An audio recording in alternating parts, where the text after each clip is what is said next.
I think it's interesting to have a look at this video, keeping in mind the previous video that we saw, the high-tech, hyper-modern society. Because in a way, from the unplugging perspective, for us it's really interesting this idea of the technological disobedience, where because of a large number of social and political needs, people generate this kind of do-it-yourself technology. They build upon the needs that they have within that society. So this tension, this kind of two extremes of different approaches of technology and this approach of innovation, we think this particularly relevant to think in different ways and different flows of governance. So from the smart cities perspective, smart cities should go beyond a simple sum of technological social artifacts being controlled by large business corporations.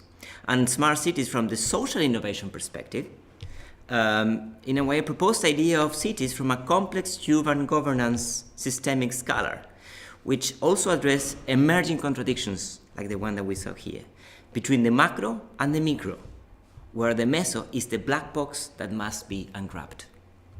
The meso level embodies an entrepreneurial project of the city, which by Clay Shirky from the New York University, refers as organizing without organization. What happens when people are given the digital tools to do things together without needing traditional organizational structures?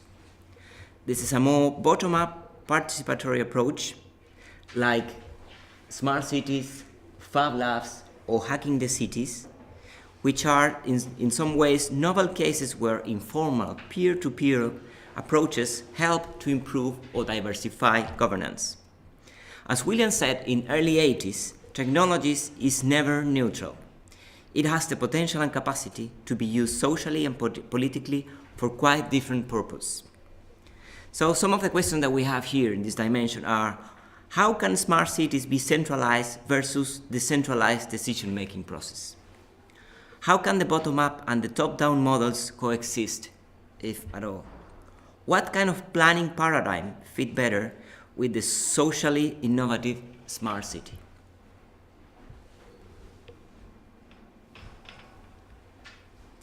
So the following dimension, as you can see in this beautiful picture, do we know the origin of that picture? It's a tricky one, but we may assume that it's in Asia. Not sure, to be honest.